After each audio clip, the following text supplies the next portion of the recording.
Today on our Shepherd's Bookshelf podcast, we're going to be looking at an interesting book, just came out last year. A lot of people have read this book. It's called The Great Dechurching, Who's Leaving, Why They're Going, and What Will It Take to Bring Them Back. Very interesting book. This is written by two men. One of them is a pastor in Orlando, Florida, named Jim Davis.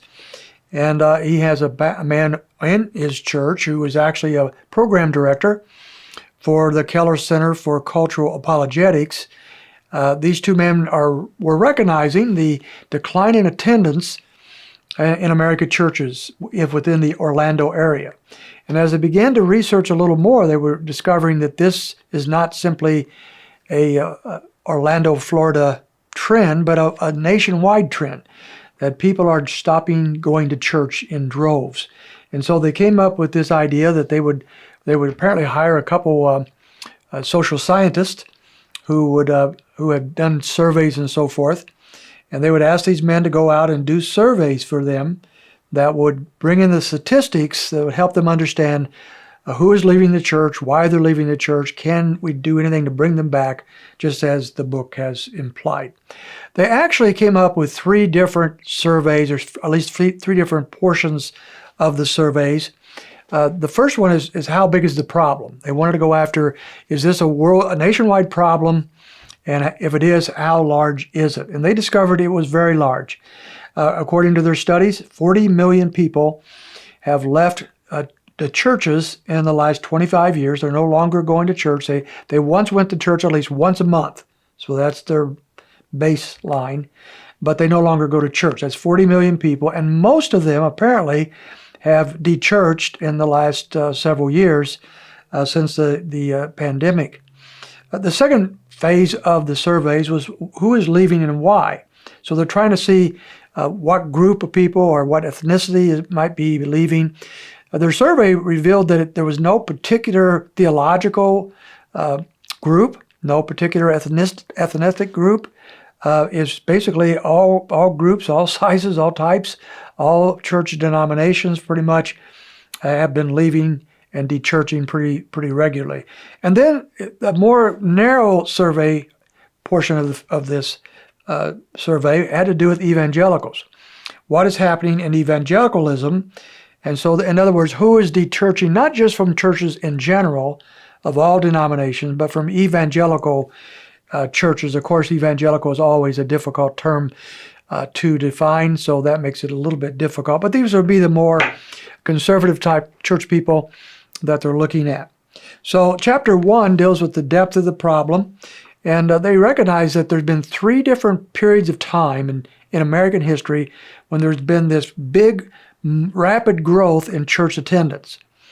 The first time had to do with the Great Awakening back in the 1700s, the second with the Second Great Awakening in the 1800s, and then the third with the post-Civil War era.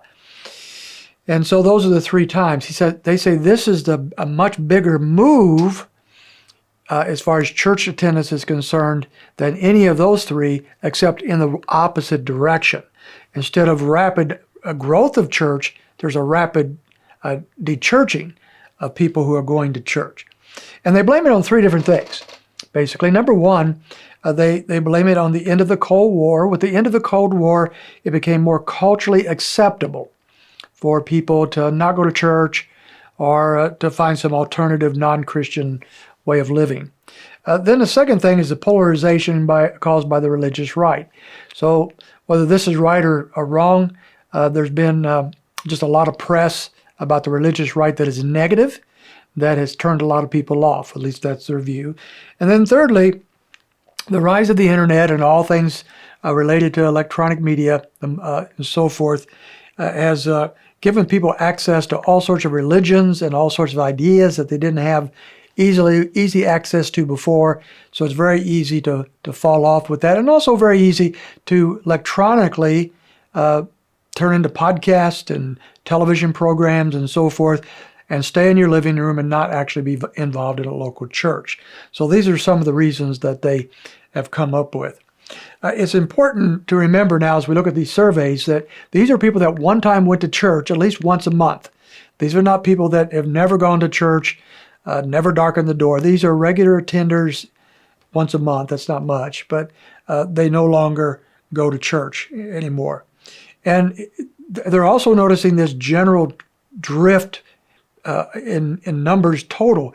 For example, there was 41% of Americans who claimed to go to church on a regular weekend back in 1972. That's 41%.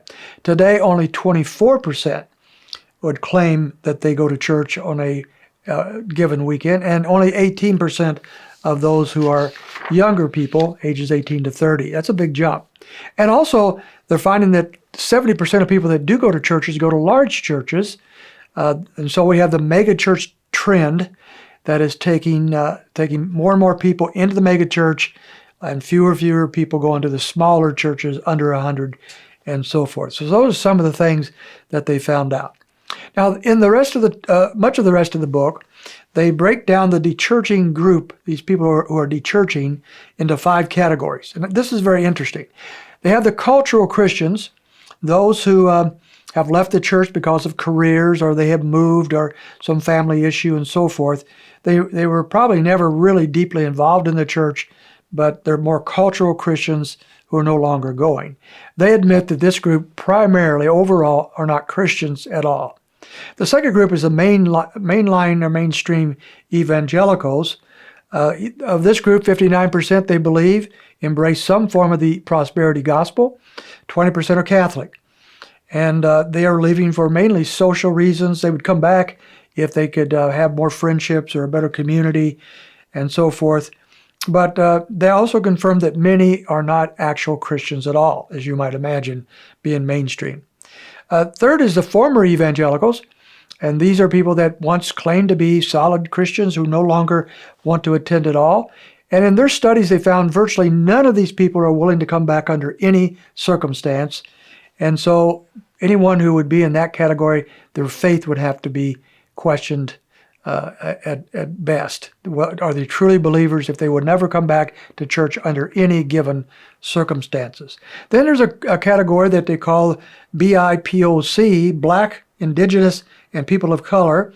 And these people, they admit, are relatively unorthodox. They do not believe in the basic tenets, many of them, of the Christian theology. And they're looking for community. They're looking for friendship. They might come back if they could find that. But they are not orthodox in their theology, so most likely aren't Christians. And then finally, we have the mainline Protestants and Catholics, who give a number of reasons for deflocking, but few possess a saving knowledge of the gospel. So that leads us to part 3. Now, you probably saw a trend there that I'll come back to. In the Great Dechurching, as they look at this, and as they engage with the unchurched in order to try to bring them back, we have seen now in the 5 categories that the vast majority of these individuals are not believers. Certainly there are Christians in all those categories peppered throughout, but the vast majority apparently do not know Christ. And so what we have going on here is not a dechurching of believers, but a dechurching of church attenders who no longer see any need to play the game. And the authors do not catch that point in the book. They instead go on in chapter 10 and so forth to talk about how it is we can bring back these people who have dechurched. What are the things that we need to do? And in order to do that, we need to massage the gospel. The old-fashioned gospel that reached people in a past generation needs to be updated and upgraded. It is not the gospel that will reach this present generation, according to them. And so we're going to have different flavors to it, more social agenda items, more political type things, a lot more community and friendships and those kind of connections, but not much in the way of the gospel. What they're missing is that these people, by and large, need the message of the gospel. We're not going to bring them back through social programs and the community. They may actually come back physically, but they're not coming back as Christians. They're coming back as people who don't know the Word, don't know the gospel, haven't come to Christ, and are church members. They're playing church, we might say, at this. It's also interesting that they totally missed the dynamics of the 1970s and 80s when the seeker-sensitive movement was ramping up and growing and beginning to take over all of Christianity, especially in America. And so what the church itself has changed. We've got these big organizations, these mega churches that changed the whole dynamics of what a church was about. They also gave us a sensitive gospel, a seeker-sensitive gospel, in which people came to Christ for their own felt needs, not because of the true gospel as found in Scripture, where people are seeking to come to Jesus Christ for salvation. They miss that totally, in my opinion, and don't see the problem. And so here's the interesting thing. As the mega churches continue to grow, and we hear all the time of these gigantic churches of 3,000, 5,000, 30,000, and so forth, these churches are growing and drawing in most of those who go to church now. 70% are going to these bigger and bigger churches. But as those churches grow bigger, the ironic thing is the overall church attendance is shrinking. That's very instructive. People are going to these big churches for the programs, the performances, the ministries, but they're not apparently coming for Christ, many of them. And we don't want to lump all mega churches in the same category, so we won't do that. But apparently, as the mega churches are growing, the other churches are shrinking, and the overall attendance is shrinking as well. And so the great dechurching is largely unbelievers who are leaving the church and are not seeing any need to be involved at all.